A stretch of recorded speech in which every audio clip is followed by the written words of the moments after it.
वो सत्तर माला है।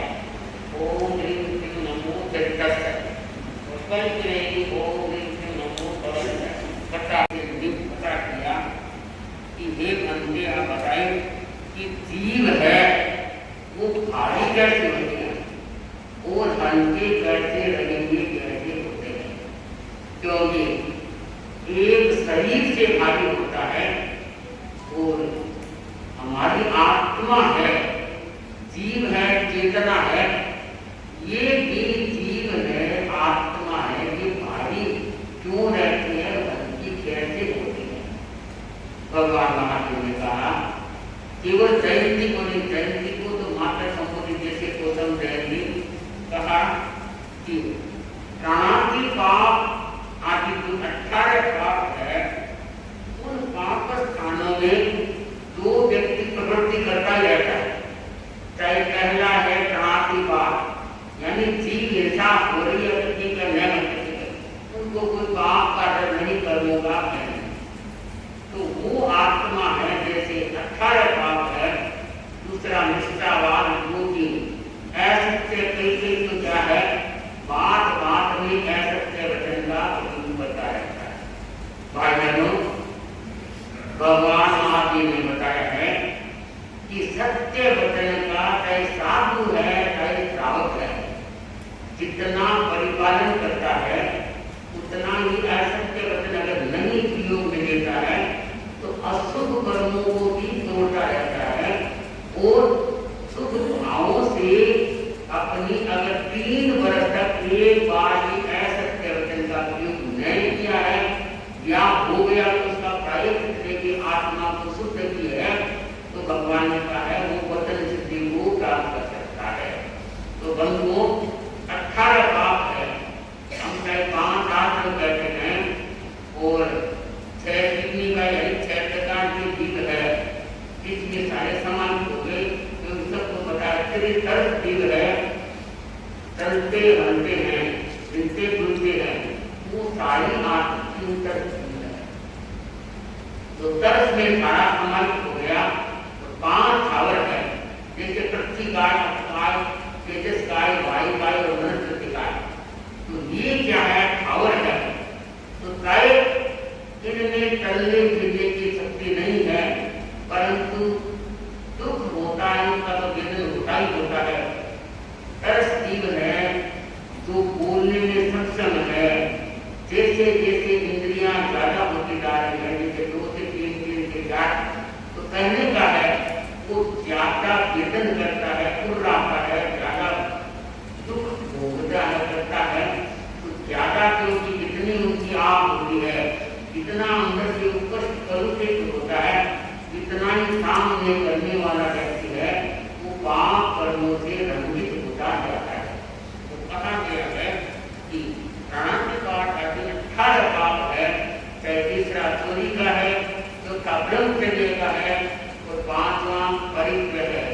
यानी जितनी मूर्खता है, जितना ममत्व है, चाहे धन के प्रति है, चाहे पत्नी के प्रति है, चाहे बच्चों के प्रति है, चाहे शरीर के प्रति है, भगवान ने कहा है जहां मूर्छा होती है, आसक्ति होती है, वो व्यक्ति चाहे भोगे ना भोगे, खाए ना खाए, किसी बंधु कर्मों का अनुबंध करता रहता है। तो आप सबको पता है आयुष्य कर्म हमारा बंधन हो गया, वो वापस बार बार नहीं बदलेगा। 6 कर्म को हम हर क्षण शुभ परिणामों से, शुभ भावों से उनको हल्का कर सकते हैं। और 6 कर्म में हमारी जितनी क्रूरता होती है, जितना क्या है क्रोध मान माया योग की प्रवृत्ति होती है, इतनी कलुष भावना होती है, उतना ही व्यक्ति मूढ़ कर्मों का भगवान महादेव लिखा है, काम यानी सघन कर्मों का बंधन करता रहता है। तो देव के आत्मा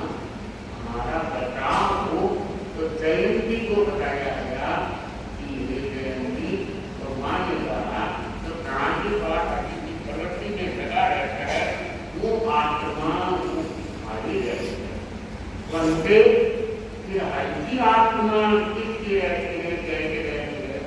भगवान ने कहा कि जीव हल्का होता है, जिनके पाप 18 पाप स्थान है, उनमें वीरमण होने यानी उनको तोड़ने से उनको हल्का करता रहता है।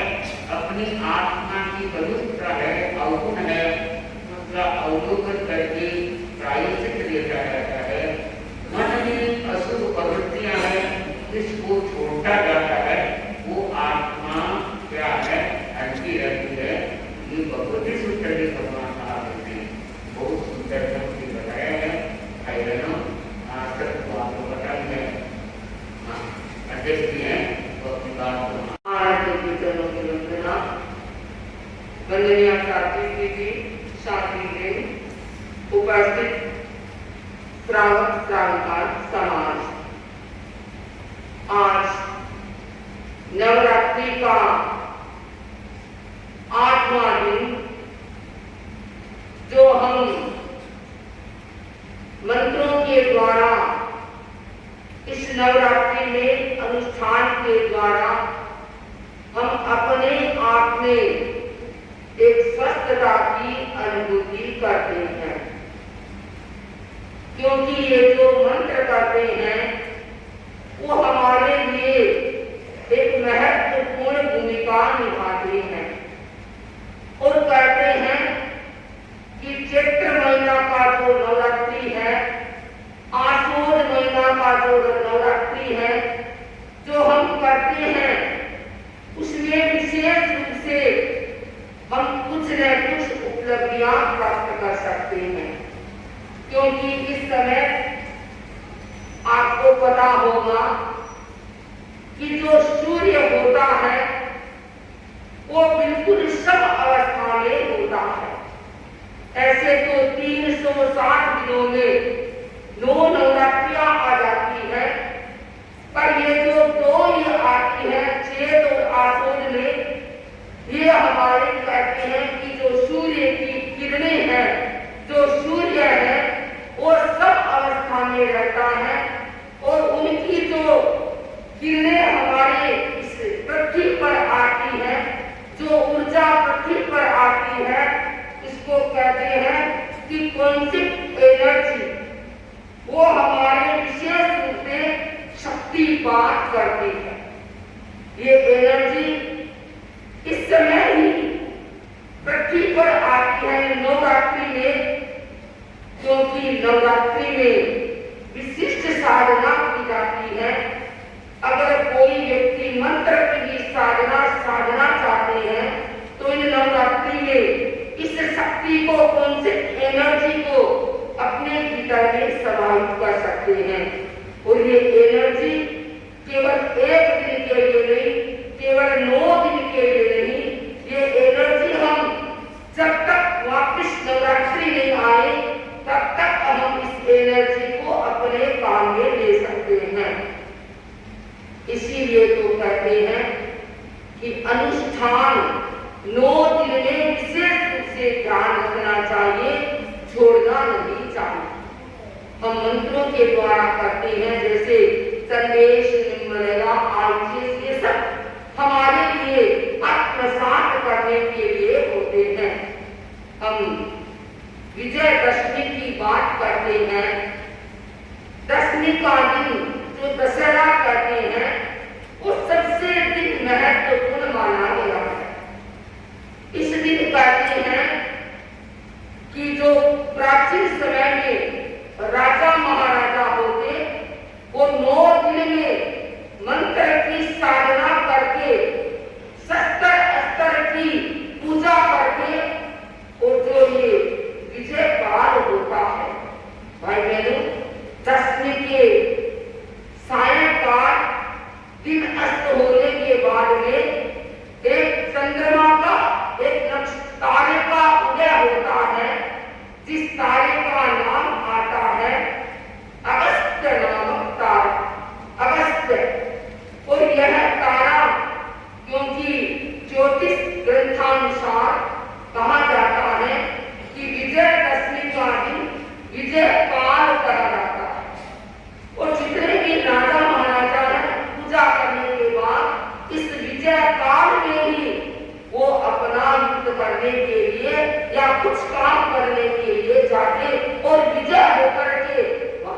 आते, क्योंकि हमारे इस ज्योतिष ग्रंथानुसार इनका वर्णन आता है श्लोक के द्वारा कि इसकी कितनी बड़ी महत्ता बताई है। आश्विनस्य सिते पक्षे दशमां तारकोदयो स कालो विदयाजेयः सर्व कार्यार्थ सिद्धये। क्या कहा कि आशोद शुक्ला दशमी के दिन सायंकाल एक अगस्त्य नामक का तारा उदय होता है।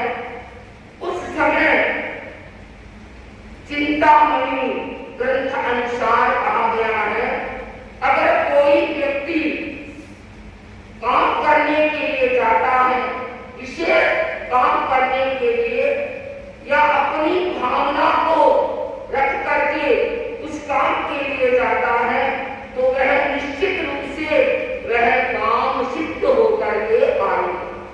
यह समय भी केवल थोड़ा समय होता है।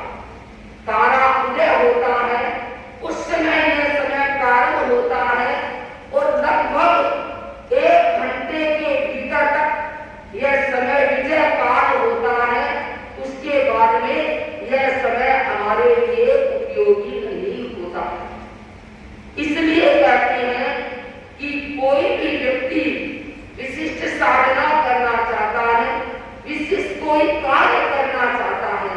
अब लोग पूछते महाराज हम क्या काम करें उस समय, ये तारा उदय होता है, अगस्त्य जो तारा, भाई बहनों संभवतः ये तारा भी इस दशमी के दिन ही उदय होता है। एक साल में एक दिन ये तारा उदय होता है और इस तारे को जो जान सकता है वो अगर देखता है, अगर न भी देखना जाने तो इस समय के उदय काल में अपनी साधना के साथ में कार्य के लिए जाता है। वो कभी खाली नहीं आता, क्योंकि पुराने राजा महाराजा इसी समय विजय काल के लिए निकलते थे और विजय की साधना करते हैं और विजय होकर के आते थे। दूसरी बात, इस नवरात्रि में ही साधना प्रारंभ होती है। एक दिन की साधना हमारे लिए फलदायक होती है, लेकिन जो नवरात्रि में विशिष्ट जो अनुष्ठान किया जाता है, इसीलिए तो आपको पता है कि आशोद महीने में, चैत्र महीने में उच्च प्रवर ने इस अनुष्ठान का प्रारंभ किया। पहले कभी आप देखिए 360 दिनों में 40 नवरात्रियां आती, 40 नवरात्रियां। हम बोल तो नहीं करते, क्यों इसको महत्व बताया है आशोद का महीना। और इस समय एक कहा जाता है, पुराने साधु संत कहते महाराज अगर किसी को रंग रोगान देना है तो भी आशोद के महीने में दो। क्यों? आशोद की सूरज की जो किरणें होती है ये सब होती है और इसकी सबसे तेज किरणें इन दिनों में होती है, जो हमारे शरीर पर भी इफेक्ट करती हैं। हम कोई काम करते हैं तो भी इफेक्ट होता है और कोई साधना विशिष्ट करते हैं तो भी वह हमारे ऊपर प्रभाव होता है। तो विजयदशमी का दिन हर व्यक्ति के लिए महत्वपूर्ण रखता है। और ये 40 रात्रियों में आपने कभी ध्यान दिया होगा कि नवरात्रि के 9 दिन ही क्यों विशिष्ट 9 दिन क्यों होता? 10 दिन भी हो सकता था, 11 दिन भी हो सकते थे, 15 दिन भी हो सकते थे, 9 दिन का ही क्यों बताया? ये भी अपने शास्त्रों में आता है कि 9 अक्षर अखंड है। आप कोई सी संख्या को लेकर के इसकी गुणा करेंगे, अंतिम में 9 ही आएगा। क्यों? ये अखंड है, इसका कभी खंडन नहीं होता। तो हर व्यक्ति चाहता है हम अखंड रहे, हमारी साधना अखंड रहे, हम स्वास्थ्य की दृष्टि से अखंड रहे। और आज के दिन जो दशमी का दिन है। नवरात्रि में जो अनुष्ठान के द्वारा व्यक्ति रोग शोक को भी खत्म कर देता। हम कहते हैं हमारे बीमारी है, भाई बहनों, इसका तो अनुभव भी किया कि व्यक्ति अस्वस्थ होते हुए भी अगर इस समय के साथ में एक स्थान में अनुष्ठान करते हैं तो उस समय स्वस्थता की अनुभूति होती है। मैं आपको ये बात बताऊं, मुझे प्रसंग बीच में याद आ गया। 2005 की घटना है कि पिठास के बाबूलाल जी नाम के श्रावक हुए थे। बाबूलाल जी बड़े अस्वस्थ रहते थे, बीमारियां अनेक तरह की बीमारियां उनके शरीर में थी। तो कहते हैं कि बीमारी के कारण वो हार गए। अब क्या करें? और कहते हैं कि उनके 1 महीने में 10,000 रुपयों की दवा हुआ। 1 महीने में। एक दिन क्या है, बाबूलाल जी आचार्य श्री महाप्रज्ञ जी के साहित्य पढ़ रहे थे। भाई बहनों, सच्ची बात बता रही हूं आपको, श्रद्धा से कोई करता है तो वो साहित्य पढ़ रहे थे। उस साहित्य में आचार्य महाप्रज्ञ के शब्दों में पंक्तियां थी कि ये नवरात्रि अनुष्ठान, शक्ति जागरण एवं शक्ति संरक्षण के लिए महत्वपूर्ण उपयोगी है। जब ये पढ़ा मंत्र का अनुष्ठान शीघ्र इसका फल मिलता है। 9 दिन में जो मंत्र की साधना करके अनुष्ठान करता है, 10वें दिन इस विजय काल में संपन्न करता है, उसको निश्चित रूप से उसका फल अवश्य मिलता है। तो इन्होंने ये देखा और सोचा कि मुझे इसका अनुष्ठान करना था। भाई मैंने 9 दिन तक उन्होंने अनुष्ठान किया। और कहाँ किया? एकांत में अपने खेत में जाकर के यह अनुष्ठान किया आचार्य महाप्रज्ञ के मंत्रों का। और कहते हैं कि 2 दिन अनुष्ठान में उनका स्वास्थ्य अनुकूल हो गया और 9वें दिन तो बिल्कुल स्वस्थ हो गए। 1,000 रुपये की बात नहीं, 1 गोली भी उन्हें लेना नहीं पड़ा। और उसके बाद में उन्होंने अपनी जिंदगी में कभी दवा नहीं। ये क्या? ये नवरात्रि के अनुष्ठान का प्रभाव था। और इस समय जो देवी देवता हैं वो भी परिभ्रमण करते रहते हैं। नीची जाति के जो देव होते हैं वो घूमते रहते हैं। तो मैं आपको बता रही थी कि नवरात्रि का ये 10वीं भी नवरात्रि के बाद ही आती है। तो ये महत्वपूर्ण अनुष्ठान इसीलिए तो जो व्यक्ति करता है वो छोड़ता नहीं है। और ये अनुष्ठान में तो हमारे साधु संतों में तत्परता कि 9 बजे शुरू करना है तो 1 मिनट भी ऊपर में आए, साथ ही साथ शुरू हो जाए, क्योंकि बीज मंत्रों का हमारे ऊपर प्रभाव करता है।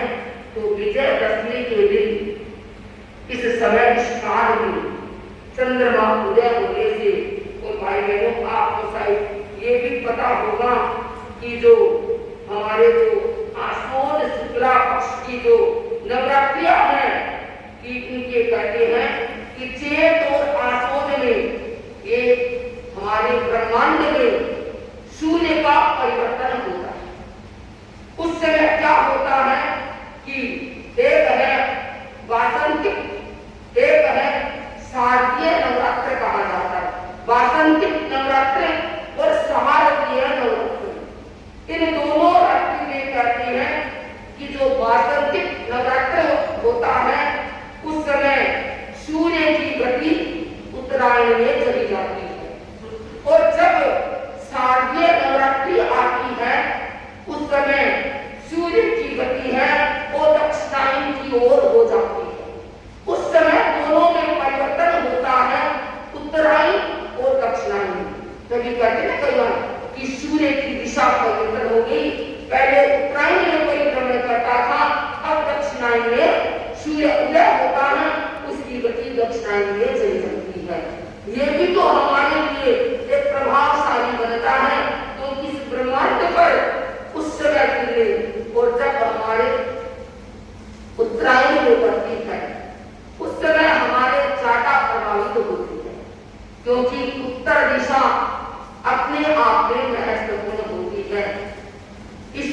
कहते हैं कि ध्रुव तारा की उत्तर दिशा में उदय होता है और चिंता व्यक्ति को उत्तर दिशा में मुख करके देखने से प्राप्त होती है।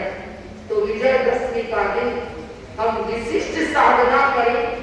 वो जो दिन अस्त होने से थोड़े समय के बाद में हम अपनी विशिष्ट साधना करें या कोई विशिष्ट लक्ष्य के लिए, काम के लिए किसी को सिद्ध करना है तो, परंतु इसके साथ हमें 9 दिन पहले उस मंत्र की साधना करनी पड़ती।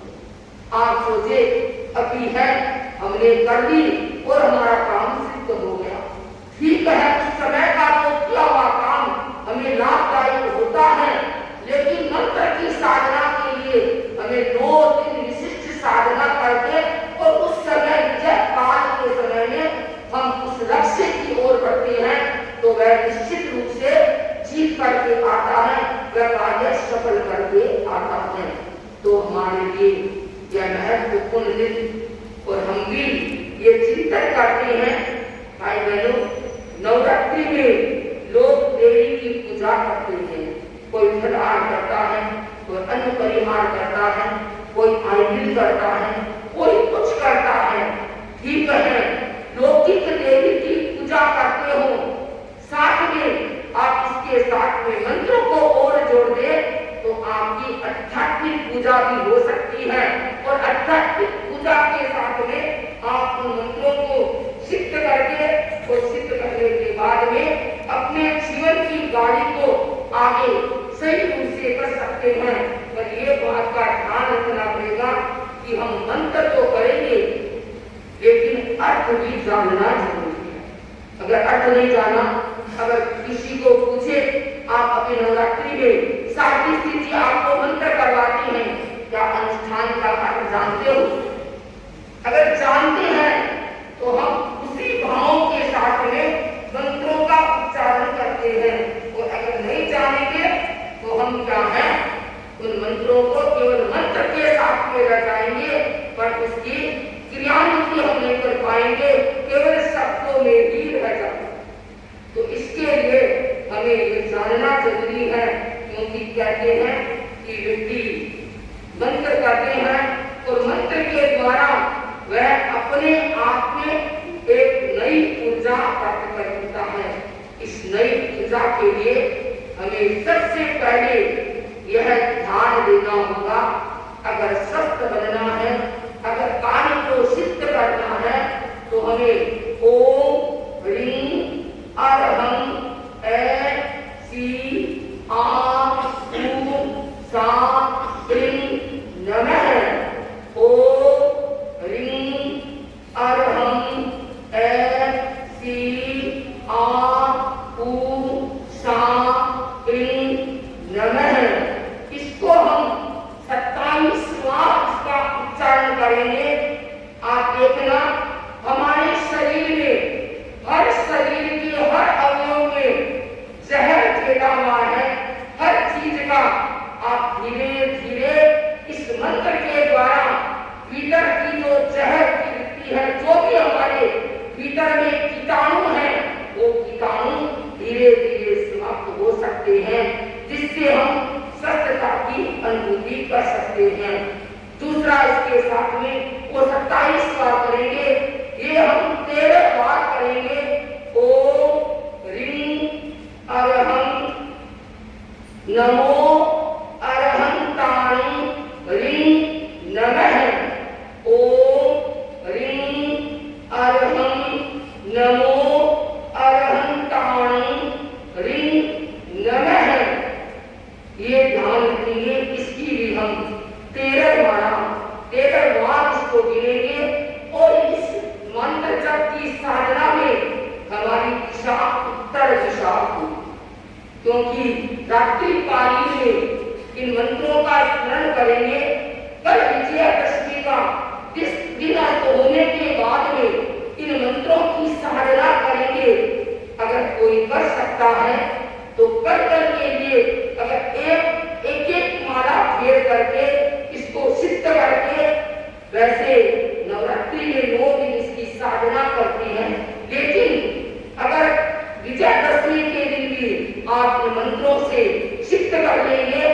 उसके बाद में सायंकाल वही समय 27 बार पहले मंत्र का और 13 बार दूसरे मंत्र का उच्चारण करेंगे तो शायद आपके हर दृष्टि से हमें अपने आप को आत्म शांति की अनुभूति देंगे।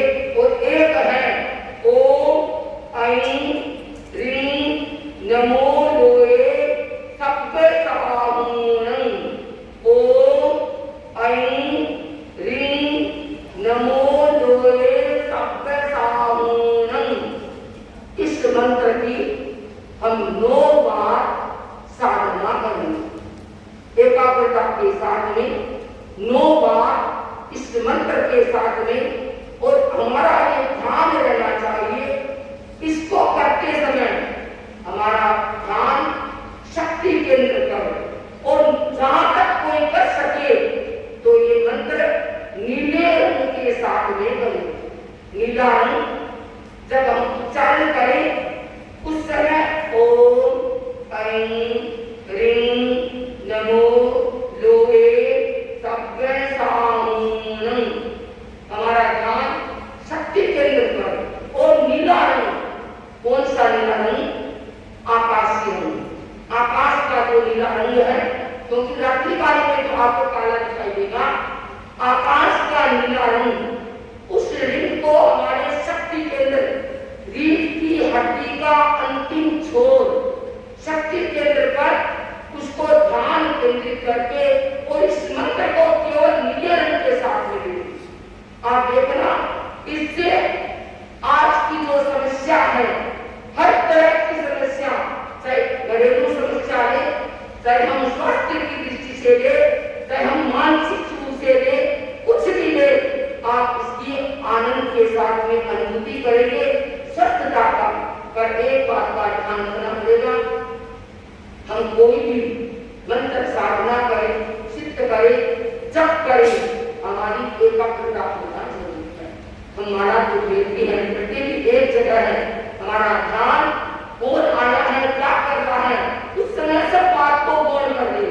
केवल अपने रंगों के साथ में, मंत्र के शब्दों के साथ में, केवल मुझे शब्द ही दिखाई दे रही है, उसके साथ में करेंगे तो इस विजयदशमी के इस तारीख के उदय के साथ में तो मैं आपको ऐसे 10 उदाहरण बता सकती हूँ जिसके घर में पारस्परिक इतनी कलह कि महाराज पति पत्नी में इतना झगड़ा, परिवार में इतनी बड़ी समस्या है।